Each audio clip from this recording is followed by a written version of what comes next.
Hello, I'm here. Hi. I'm pretty sure that this is happening right now because I can see my own face. Hello, I'm Hank Green, and I helped start a company called Complexly, and we have a whole goal.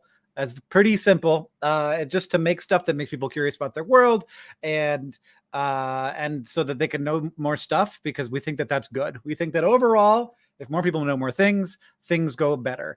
And we're right now in the midst of the Learnathon, which you can find out about by going to complexly.com/learnathon. And it's spelled about how you'd expect with no hyphens or anything.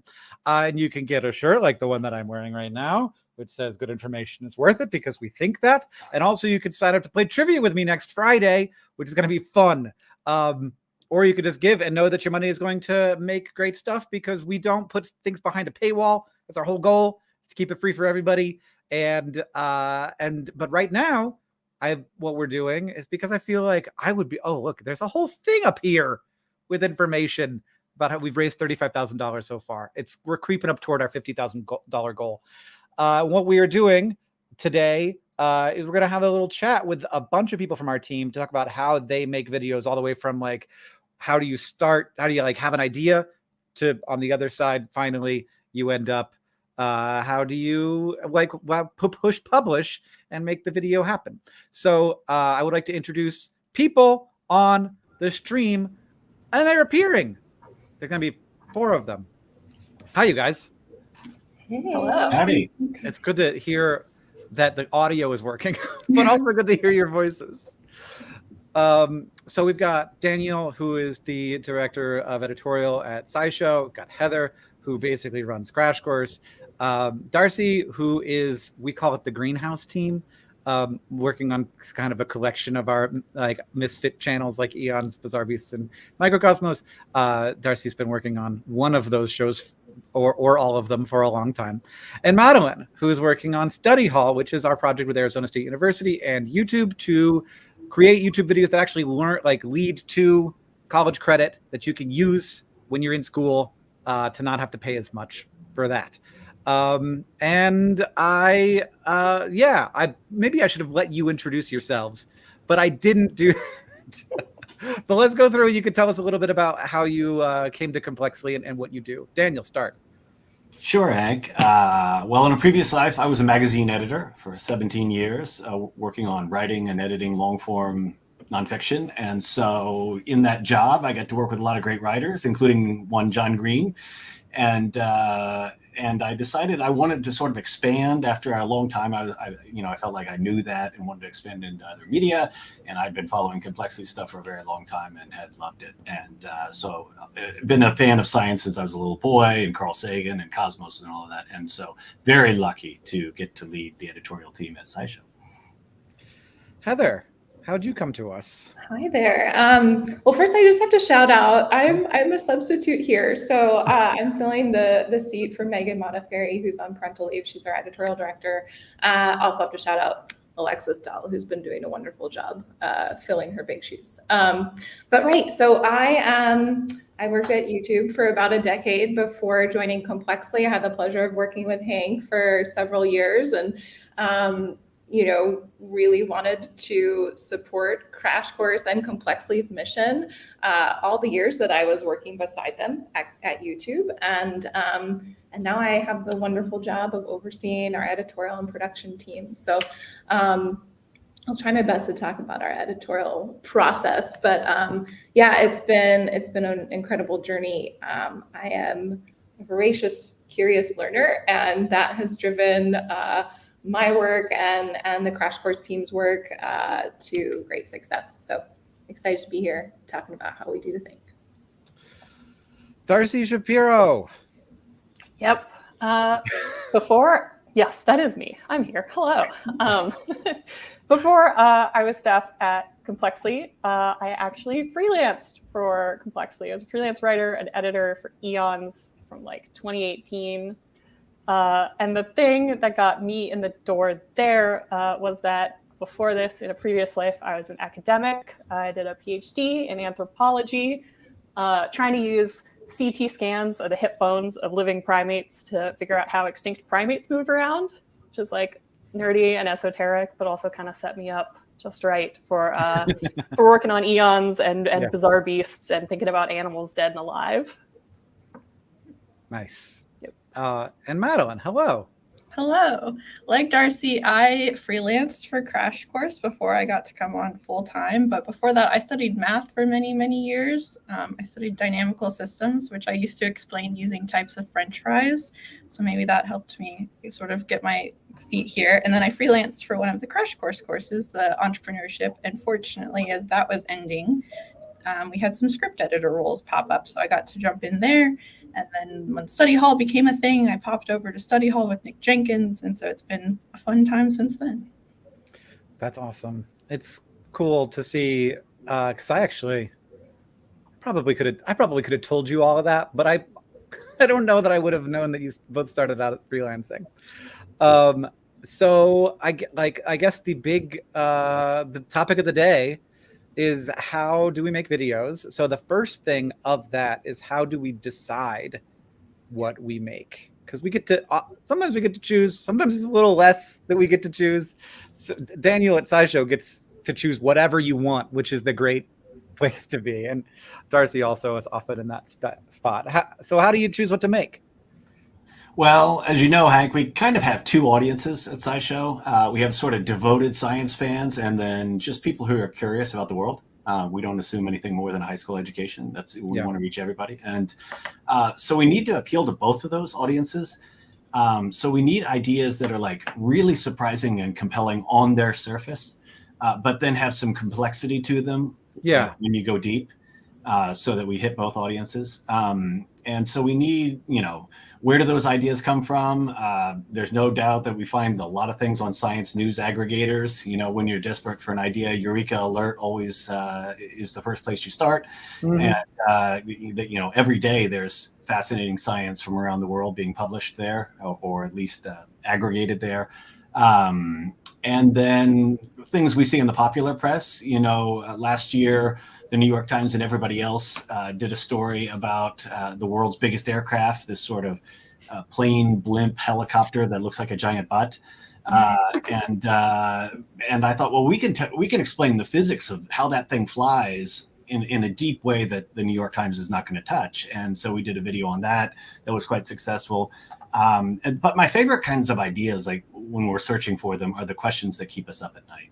And like the esoteric things, like we did a video called "The Sharpest Object in the World Can't Cut Anything," and it's all about how the sharpness of an object is really hard to define. And that is literally something I was just thinking about lying in bed. Like, how do you define sharpness? You think it's simple, right? It's like has a geometric definition that what reduces down to the finest point, but that doesn't tell you whether it cuts anything. It depends on what you think that means, angle you're cutting, and lots of definitions. And this actually matters in science and engineering, like making really sharp objects. So questions like that, like why can't we make violins as good as a Stradivarius? Those questions that keep you up at night, and that has some real depth to them, but also have like just really appealing on their surface. That's what we look for in an idea at SciShow. Totally. Darcy, where do y'all's videos / also series begin? Oh gosh, if I'm thinking about like Eons specifically, which I think I've probably spent the most time thinking about of any of the shows that I've worked on, like practically process-wise, where those ideas come from is, for a long time, we worked with a large squad of freelancers, many of whom have their own kind of specific niche or expertise, grad students in paleontology and various subdisciplines. And they pitched what they know and what they want to write, which allowed us to get just kind of like a huge range of coverage of time periods and taxa and like weird stuff from deep time. So our freelancers are really like, for a long time, were the engine that ran the Eons idea machine, I guess. Now, mostly we have a staff writer, Farhan, who started out as a freelancer and also had one of these like perfect moments of, finishing his master's and being like, I need a job, and me being like, I could really use a staff writer. So we had like a lot more consistency on the channel when scripts and stuff would come in. So now he pitches many of our episodes, and we also, hit up Eureka Alert, keep a running doc of like what's the new skeleton that's making all the paleontologists on Twitter mad. Yeah, and then like occasionally our script editor Paige also pitches, or I pitch something. I would say the Wallace line was our biggest banger of last year. Yeah. And was kind of a joint of all three of us in a pitch meeting, me being like, what if we did something about biogeography, like the Wallace line? And then Paige, having worked in Indonesia, she's a historian of science, being like, oh, I know something about the Wallace line. And then Arhan taking that and running with it. And it all came together. That's awesome. Yeah. How do you, we occasionally start new shows. How did, the most recent, I think Bizarre Beasts is our most recent show. Is that right? Probably, like, other than the Crash Course Pods, the universe. Yeah, and potentially other than Study Hall. I think Study Hall might be a little younger. I don't know. But like, where do if we're like thinking about starting a whole new show, how does that work? 'Cause, I know, but how does development work? Someone has an idea. Oftentimes it's you. Sometimes it's other folks on the Complexly team. Sometimes it is just kicking around a stupid thought in a meeting that somehow becomes like, oh, now we have a title. Oh, now we have like a thought about where that's going to go. Because we've got one in the can right now that I think is so good. Do you know what I'm talking about? Is it Bizarre Beasts affiliated? Let's say that. Yeah. That idea came about from Callie Moore, who's our content consultant and fact checker for Eons, having kind of a nugget of a thought, and then Sarah Suda, producer of Bizarre Beasts, and me just kind of like kicking that thought a couple of times back and forth. Sarah Suda's MFA is in natural history filmmaking, so the thing that she did her thesis on is kind of very closely aligned to the thing that the track the project is gonna go down. It sounds so cagey when I'm saying it like this, but it's just a lot of time in a Google Doc spinning thoughts around. Yeah. Sorry for the teasing, everybody. So the Madeline, how does it obviously works different on Study Hall when we are interfacing directly with universities and such? Yes, for better or worse, right? A lot of what we make are actual courses, and so we don't have as much control over that because they have to be accredited so that people can actually get credit for them, which is a wild idea that we get to make these things and inspire people. So that's a lot of our work, but we do sort of make some pitches to ASU and say, this isn't on YouTube very much, or not done well. My background is in math, and so that's kind of unique even at Complexly, and so we've been able to do a few more math type courses, which is kind of interesting. But then we make a lot of other stuff that's just supposed to help demystify the hidden curriculum of getting to college. And for us, our whole team is really passionate and about sort of tapping into our frustrations around academia and college. And I think that's where a lot of our ideas come from. Also for whole series, like what really frustrates people. Well, everyone loves to hate on math and calculus. And when you introduce yourself and you tell them like, oh, I'm studying math, 90% of the time people like to be like, oh, I hate that, which is a wild thing to say to someone when you're like, I just devoted my life to this. But cool.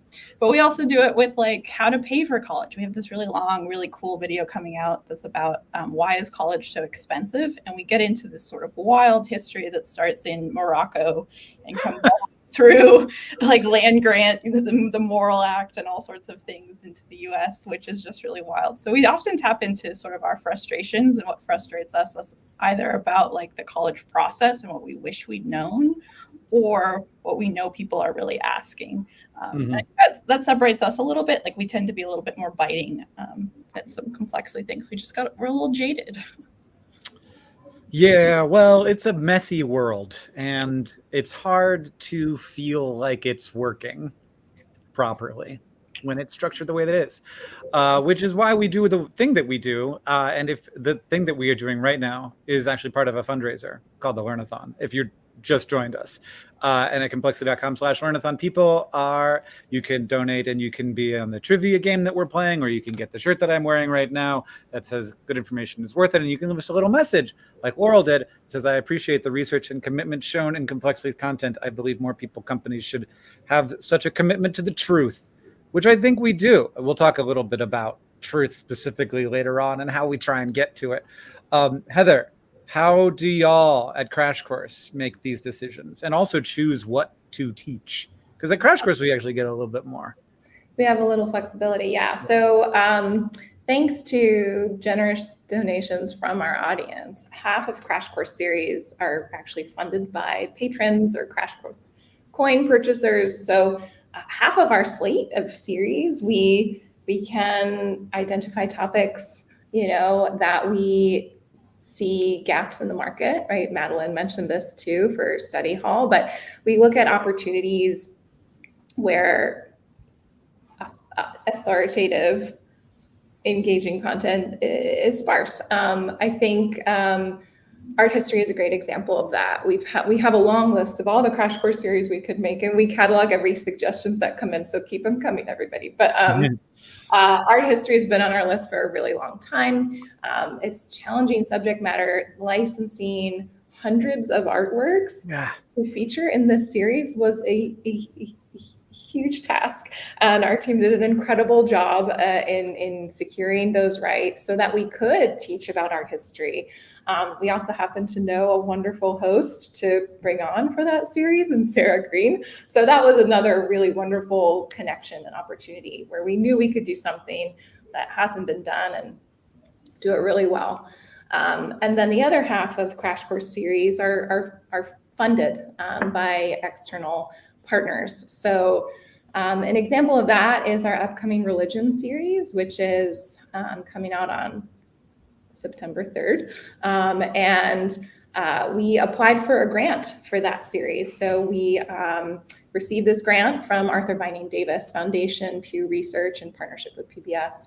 And that has been an incredible journey. Really excited for that to launch. So sometimes we're pitching for funding in a specific subject area. Other times we're looking at opportunities and gaps in the catalog of what Crash Course hasn't made yet, and that we think we can do well. Awesome. Thank you to a recent donor, Cool Complexly fan. That's a good way of being anonymous. Number 3, I have another question. It says question 3. I have no idea what question I'm on. So once you have an idea for a video, or you know what you need to be writing about, what is the first step in writing? Madeline, you go first. Well, we spend most of our life in Google Docs, so it's obviously open. Me too. I can do things with a Google Doc you've never seen before. No. So for us on Study Hall, it probably depends on whether it's sort of a one-off video or it's a series, but it's kind of similar either way. Where we spend a lot of specific time thinking about what the big idea is. So whether that's the big idea that we're conveying throughout the whole series, or if it's the big idea of this one episode. So we spend some very specific time there and thinking about what's the curiosity gap? What's the journey we're going to take people on so they feel satisfied and they end in a different spot than where we started.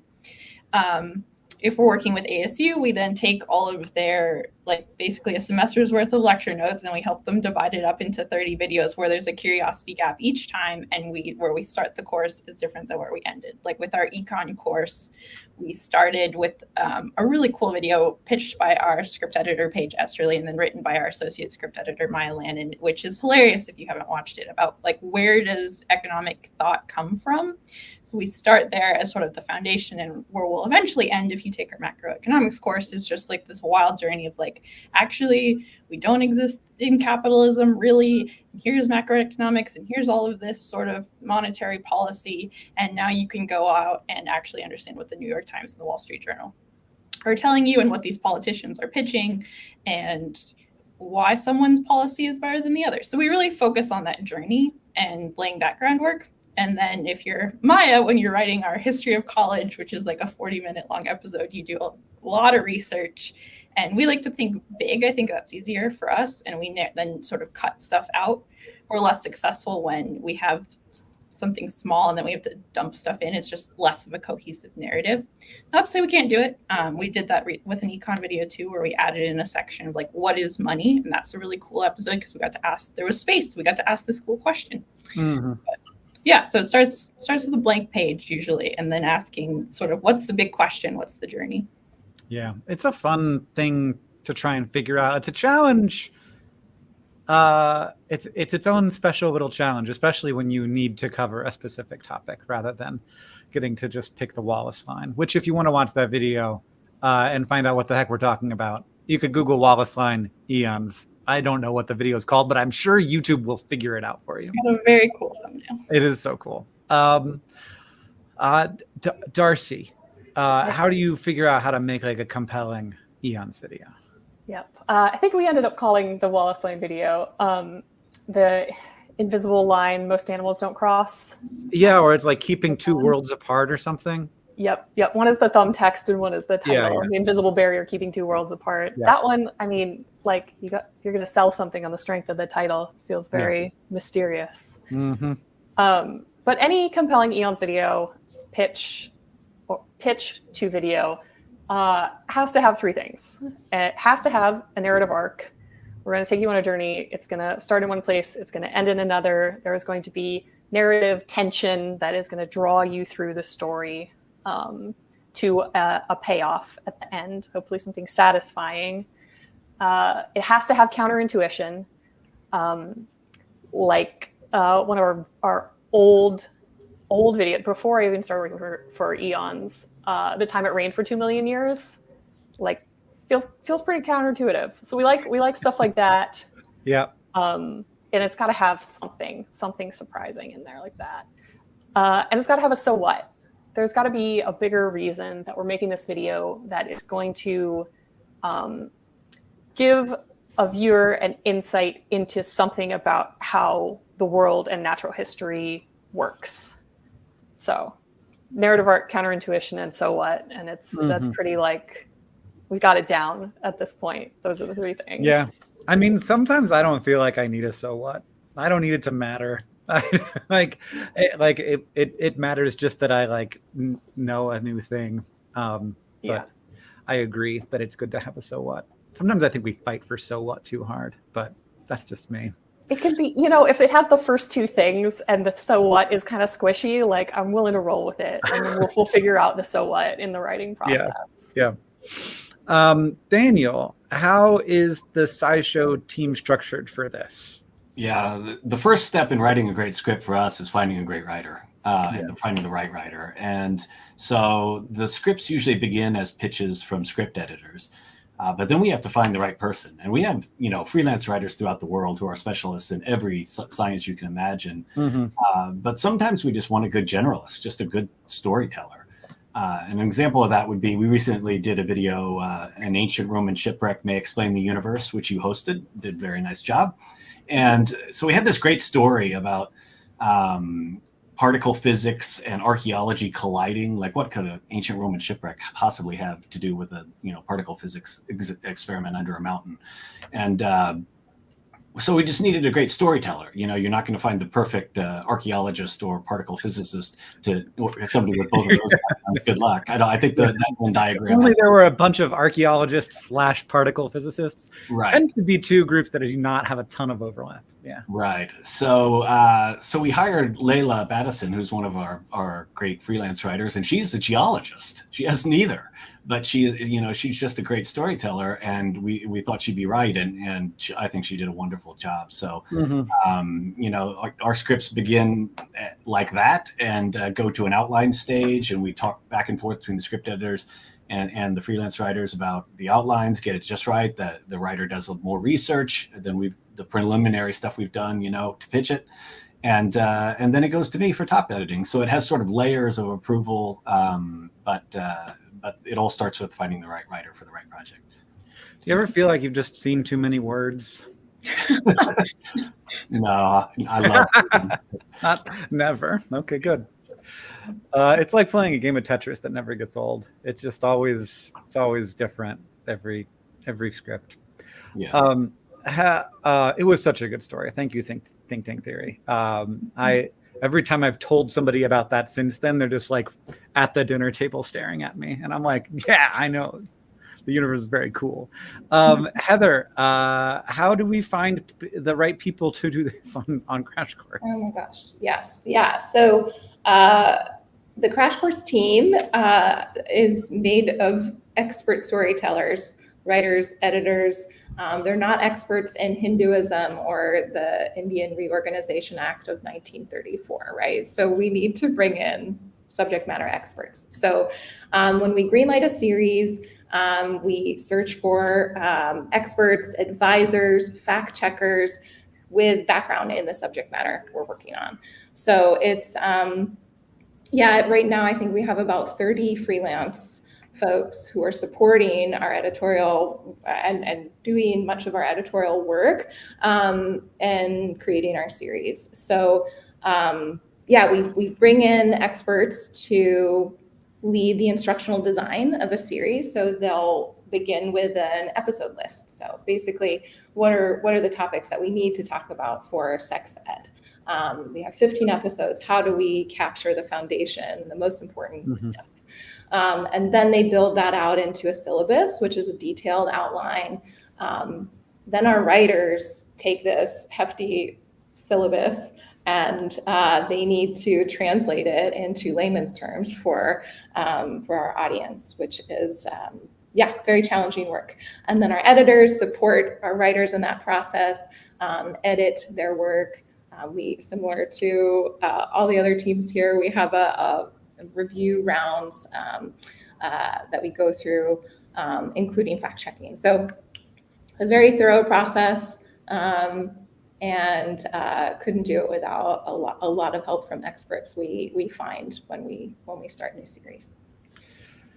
Yeah, I don't envy you the work, because I mean the other thing is that people have opinions on everything. Like there's nothing like sort of like going from the place where that you are as a normal layperson who is just sort of like, oh, I'm interested in this topic and everybody agrees on how things and like what a tyrannosaur looked like, and then you get into the weeds and all the tyrannosaur scientists like are fighting and they want you to cover tyrannosaurs in the way that they want you to cover tyrannosaurs, but like they also don't want to tell you that there are people who disagree with them.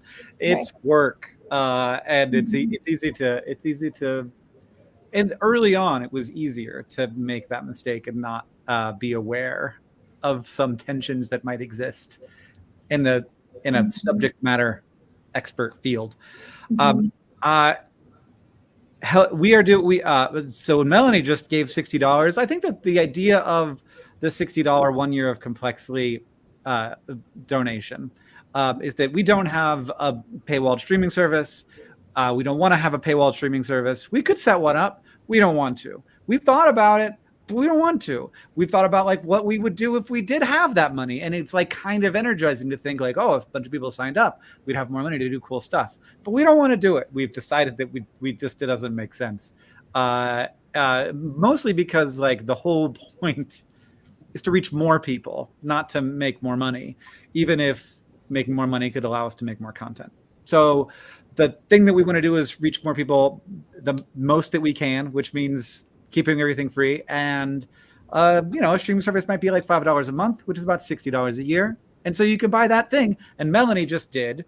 Thank you, Melanie. I don't know if you're in the room right now, but Melanie says, Complexly reminds me of John Amos Comenius, who I will look up, who died in 1670, so a while ago. He's considered the father of modern education in Europe, and he transformed education and advocated for lifelong learning and universally accessible education. You'd be proud of what we're doing. That's a very kind thing to say. Hello, Melanie, you are here.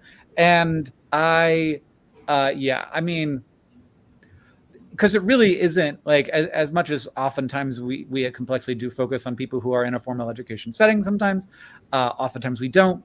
But really, for me, it is about like it never stops. You never fill up. There's always more to do and more to learn. And That's why I love this job. And I'm very proud to work with all of y'all. We've also got a message from Stinky Little Guy 86, and it says your channels have sparked a love for science that I simply didn't have growing up. I've watched so much, learned so much, and after 5 years post-secondary graduation, I've been given a drive to give college another go. Y'all are the best. Thank you so much, Stinky Little Guy 86.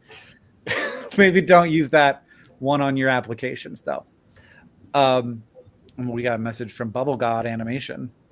When it comes to making Crash Course series, how do you decide the order in which episodes come out? The Bio series was exactly 1-for-1 on the order of the University of Washington intro to Bio. That is an interesting fact. So sometimes we rely on existing curriculum, right? So Yeah. AP curriculum, or for example, has been the guide for many of our core subject series. So yeah, it might be matching because of that. And we try to align to existing standards if possible for coverage when we can. And I should say, you can donate right now, and we'll shout you out if you do. So thank you to Melanie. I know a lot of people have already donated it, so have already done their thing. Sorry you didn't wait until now. But if you didn't do it yet, now's the time, because you'll get a shout out.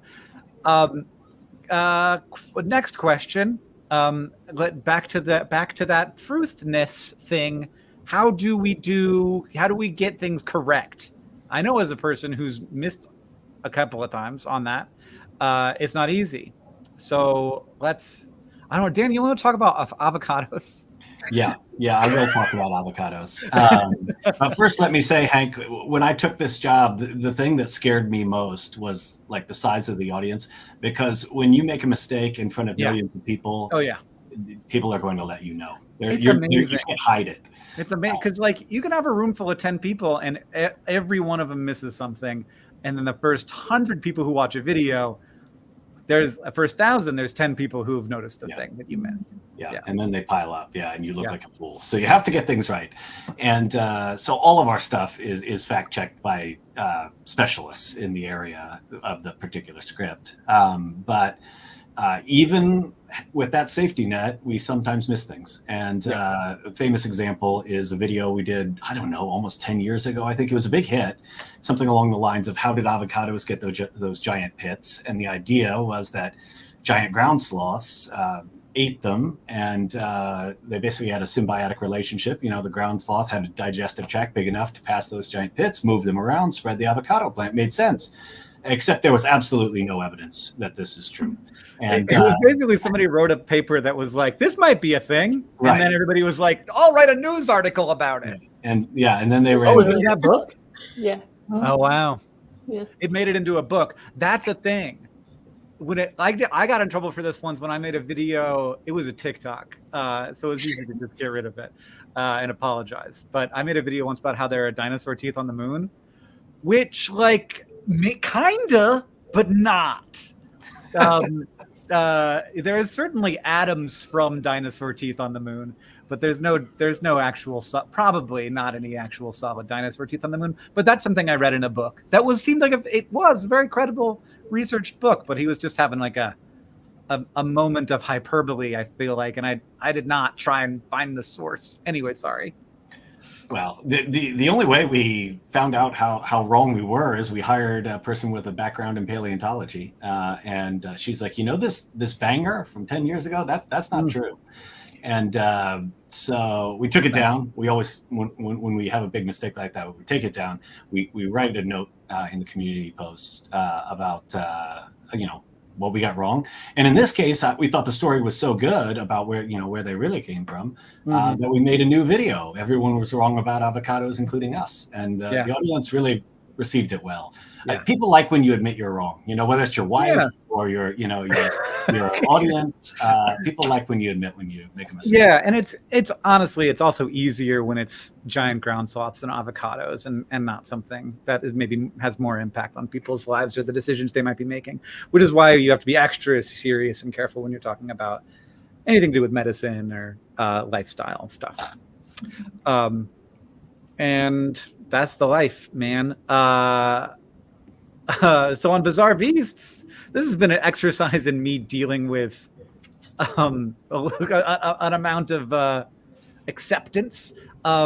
We went back and recovered all the original Bizarre Beasts videos that I put on Vlogbrothers, which I did not have a fact checker for, and corrected things from the episodes, which occasionally I'll be like, I don't know, I basically got that right. How do we do that, Darcy?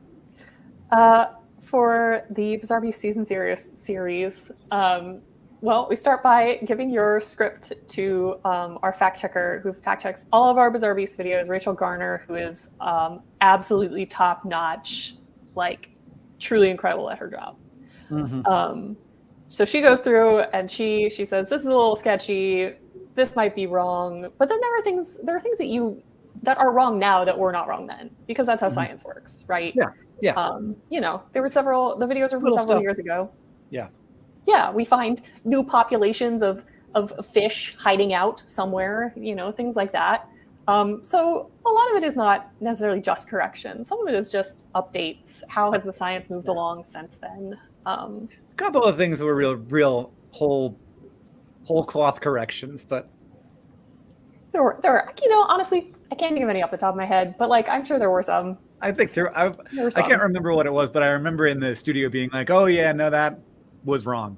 But yeah, and then we had the first episode. We had an argument about how high the highest a person has ever jumped, which it turns out there's a lot of different ways to count how high people can jump. How high can they get their feet up? What's the tallest bar they can get over? Yep. High jump is at no point during a high jump is all of a person's body as high as the bar. Yeah. It is only like 1 point of their body is higher than the bar. So does that count as a person jumping high? Anyway, we had a whole conversation about it because that's the life we live. Of course, Crash Course and Study Hall are like the most important things to get right. How the heck do we do that? The unsung heroes that are the fact checkers for sure.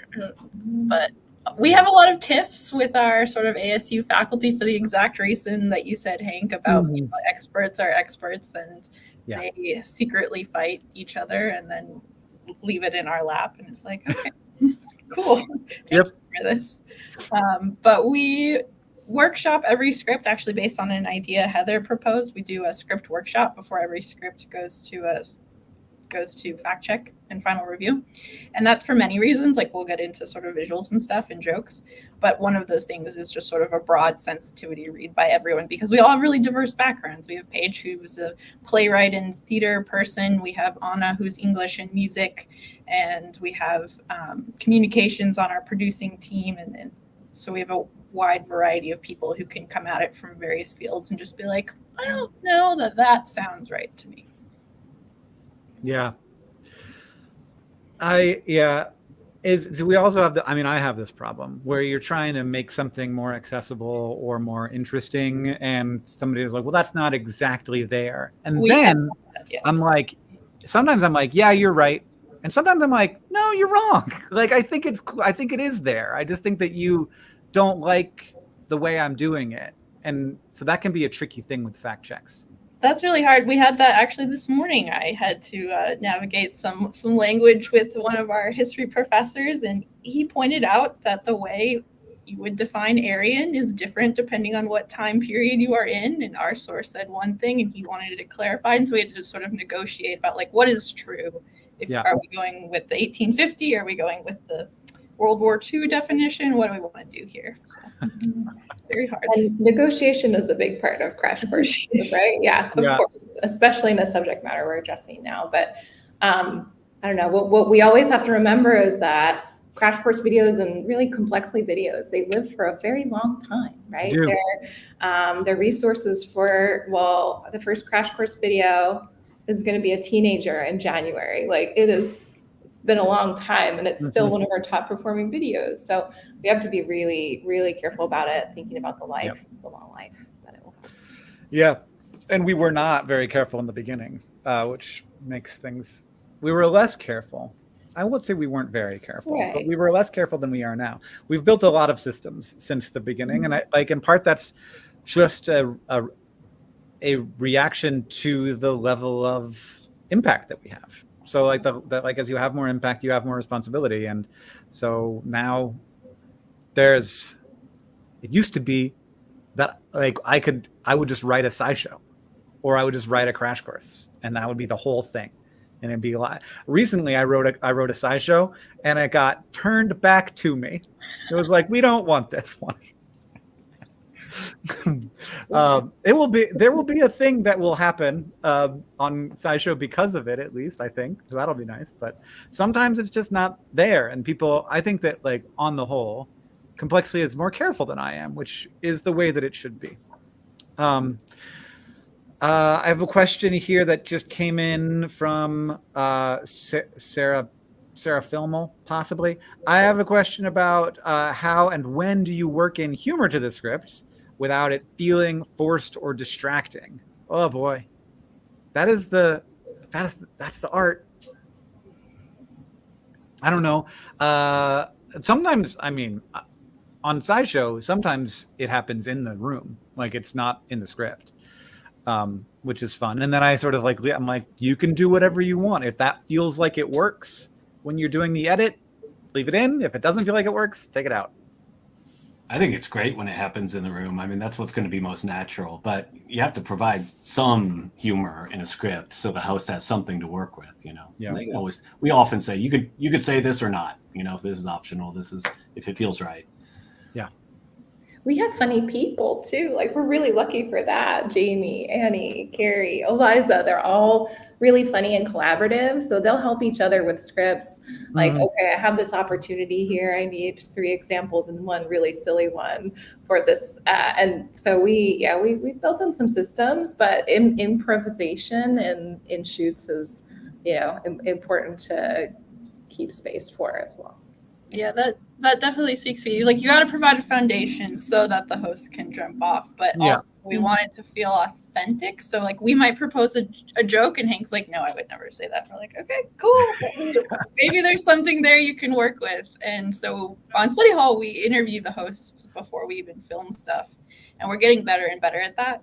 Yeah. Still stuff develops throughout the different shoots. And so like, you know, Sabrina Cruz is one of our favorite hosts, and she made a joke about lasagna, and we were like, what we can do on Study Hall is we can commit to a bit. And so all of the programming is now about live, laugh, lasagna, and we regret nothing. But you know, we needed to provide some sort of joke, and then we sort of run with it from there. Thanks to the host. Similarly, when do we work in graphics and sound and stuff? Because that, it turns out, is a separate process from writing down words. Yeah, well, at SciShow, a lot of our videos deal with subjects that is really hard to explain using only words. I mean, particle physics, molecular biology, you need animation. You got to show this stuff. And the nice thing about Complexity is we have a small animation department, and so when working with them, I have to understand it well enough to explain it to them, you know, and that's what I like about it, is because that's the point at which I'll catch myself as I don't get this fully. I can't explain this to somebody who hasn't been living this for a couple of weeks. So I like that about our sort of negotiation process with animation. Yeah. Yeah, and Crash Course. Oh, sorry, Darcy, go on. Oh, I was going to say, with this is a whole different department. These are our great colleagues in production. This is mostly their wheelhouse. But the 3 main greenhouse shows, so Eons, Bizarre Beasts, and Microcosmos, I like to think about operating on a spectrum from like production first to editorial first. Microcosmos is production first. You know, we work with a microscopist, James, our master of microscopes, who gets all of our little squiggly guy footage. And then the footage inspires and informs the story, right? Without the squiggly guys, there is no story. So it starts with the footage, and then it goes to a writer to Boki. who's also excellent at crafting story from microbes. Bizarre Beast is in the middle. I throw out ideas of critters that I think would be weird and have good stories about them. And Sarah, our producer, says, okay, can we find any footage? If there's anyone watching this that has footage of a cookie cutter shark that they want to let us use, please. It is so annoying. Beasts is so hard. It's like we are just like emailing people who are ignoring us is like the whole game. Sarah went on an actual quest for cookie cutter shark footage that ended with there is a guy, his name is Steve. He has footage. Don't email Steve. That was the end of the journey. We don't want a relationship with Steve. No. Steve does not want to be perceived. Okay, yeah. I think the direction it went. Mm-hmm. Yeah. And then Eons is editorial first. Eons is we say we want to make a story about this, and then we hand it to the production folks and we say, like, please show us this weird guy. Yeah. Get a great paleo artist to do a reconstruction if one doesn't exist. It's so nice to have that. And I don't know that like everybody gets that we make a lot of original art for Eons, or that someone does, that we help that art get created, which is so cool to get to do. Because a lot of times it's like sometimes we visualize an organism for the first time. Yep. That's neat. We have a question from M. How, if you have questions, please continue to send them in. Who asks, how do you limit the time you spend on a script, or how detailed you explain an issue? When I'm doing script writing, it's a challenge that I run into. How much explanation is too much, too little? I think it's also an interesting bit of this that's like, can we sometimes bite off more than we need to chew, or how, like, if we've got a great topic, but it's just we're hammering at it, when do you just give up? Well, at SciShow, we have another video coming the next day, so we always have to be mindful of like how much time we can spend on something.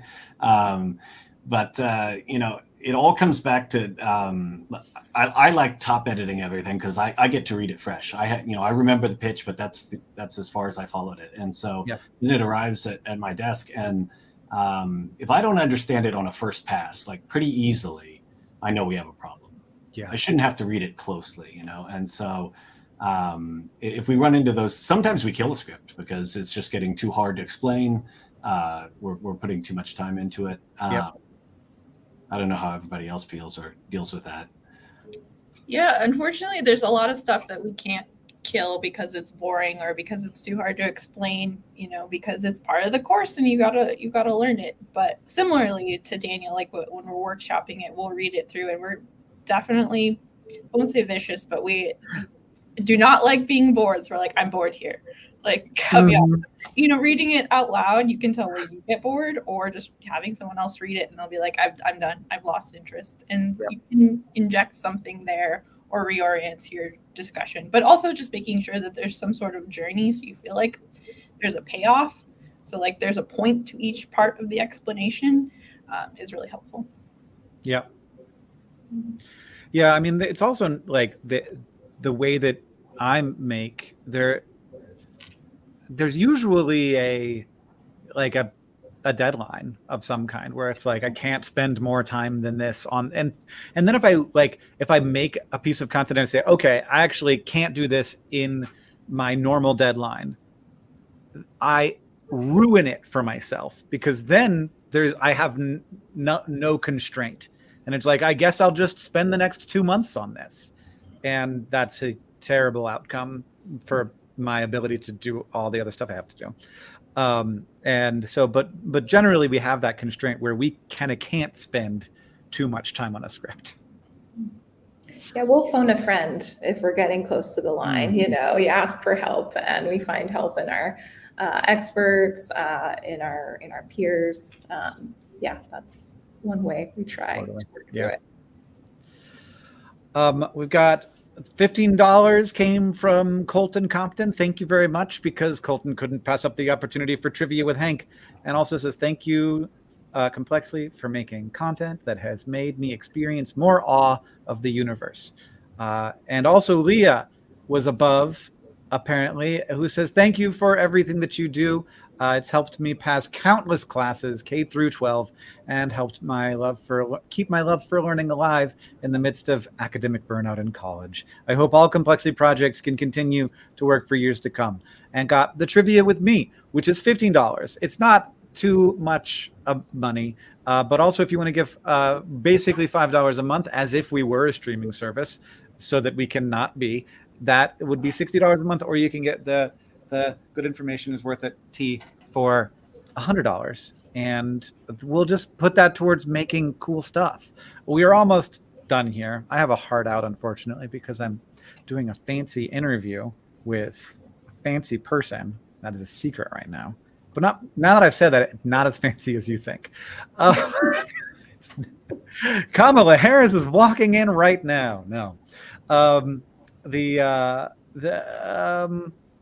other well, we got another question though, and it's if you have any, it's just walls.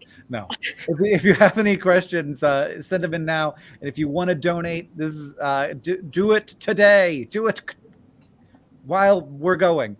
This is from Think Tank Theory, who says, "I'd love to make content myself, but I'm not sure how to write scripts for videos. Any tips on where to begin?" Oh my God, you came to the right room. Darcy, you tell me your tips. I put you on the spot. Oh man. You want to write scripts for videos? Well, what's the story? Like, yeah, that's if you have a cool thing that you wanted to explain to somebody or tell somebody about, I feel like that's the top. That's the spot where you start. You say, I learned a cool thing. It's babies are born with no kneecaps, and then you lead with that, and then you like go from there. Yep, That's true. Yeah, that's true. Yep. There's also a good. I don't know. I just finished a video about how worms make worm babies, and boy, first of all, what's a worm? There you go. I feel like it's definitely a thing that has just gotten easier for me with time, because you see all the different angles. Like I put together a slide for a Complexly internal deck once that was like, here are all the different angles we could come at a thing from. It's like etymology, like where does the word come from? It's history. It's how does it affect you as a human? It's how does it affect society? Like, is there a weird societal angle where like actually part of the reason why society works this way is because someone made a meme or whatever? And the world is one of the first piece of like editorial advice I ever got was from John, who was editing a Mental Floss article for me. And he was like, don't work so hard to make the world interesting if the world is interesting. Like, you don't have to do the work. Just tell people about the situation. Any other tips for Think Tank Theory? We think about scripts all the time. You guys have to have things. I mean, the hook is like the really important start. You know, you just need to know how to hook people's interests. And yeah, why is it interesting to you? Yeah. Tease. That's what I think. Teasing is also good. Tease the thing they want to know, and then make them wait. Yeah. Yeah, you gotta make them wait a little bit. You gotta get them, because like there is in terms of like making YouTube videos, but also I guess this is the case in a magazine article or a newspaper article. Like you gotta get them like little by little. You gotta get them at the headline. You gotta get them at the hook. You gotta get them in the second paragraph, and drawing people through a thing, because on YouTube it matters way more than a magazine that people are still there with you halfway through, and because you get rewarded with more impressions if people stick around and watch the video for longer, and so you have to keep giving people like little bits, or you have to be like stupid funny the whole time.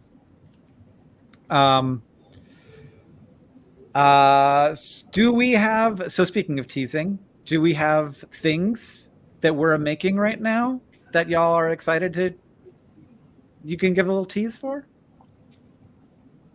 Oh, I already plugged our world religion series, which is coming out next week. But there's a wonderful example of our editorial and production like collaboration in there. It's a devil's advocate character. So John Green is our host for our religion series. and he meets the devil's advocate, and it's really wonderful. It might not come up until episode 3, but check it out. It's coming. So It's very funny. I have read it. We're Study working- Hall has experimented from the very beginning, so I feel like we're always throwing stuff at the wall. So you will see a lot coming out from us. But I think some of the stuff I'm most excited for is some more college journeys with some cool people that Hank's gotten to chat with. And then I said this already, but our video on the history of college and why it's so expensive is this sort of gorgeous story written by our associate script editor, Maya Landon. And it's funny the whole time, which is maybe you wouldn't expect that to happen. But then we've also got some new stuff about like just things you should know before you take a algebra course or a psych course, and then sort of working on our fast guides, but from a different angle, like how do you become a doctor? How do you become a lawyer? Answering those questions. Yeah, Lots from us. that's smart. Yeah, that's a different angle for it, but really good, for sure. Hopefully, please watch it. Darcy. Gosh, we've got an Eons video coming out about a thing that I'm sure everyone on this call does every single day, but probably does not think about doing or when they started doing it. Yeah, Good we also got Good tease. big secret Eons plans that I can't talk about, but they're big. They're big. It's They're very so exciting, but we're not going to talk about it yet. Okay, good. And then, I was just looking at the next week in the SciShow slate, and that's always good. There's always a lot going on. But what, anything? We're excited about the third deep dive. Yeah. It's deep dive is our half-hour long series. Every quarter we put out a half-hour long video, and which is much longer than our typical videos. And we dive deep and tell a more narrative-driven story. And the third one is about a thing that Jane Goodall witnessed in the 1960s and 70s, and it's really dark, but it's really interesting. I was not familiar with it. Yeah. And it raises questions. It's not about us, which is kind of story I like too. So. Yeah. It raises questions about humans and about, I don't know, about like intelligence, even about like you can't can you have a social species without having basically what amounts to war? Which is intense. We got one final donation that just came in, so I will say thank you to that person, and then I gotta go. But I appreciate everybody for hanging out, including especially all of our team here. And this is from Heather, who just says thanks for the content, and got both the trivia and the shirt. So thank you so much, Heather, if you're in the room, and thank you to our editorial team plus Heather here on this live stream thing, and thank you to everybody who took a little bit of time to hang out. It's honestly, it was very interesting to me too. So I hope that everybody enjoyed it. Thank you everybody in the chat. I appreciate it. Thanks everyone. Thanks. Ooh, music.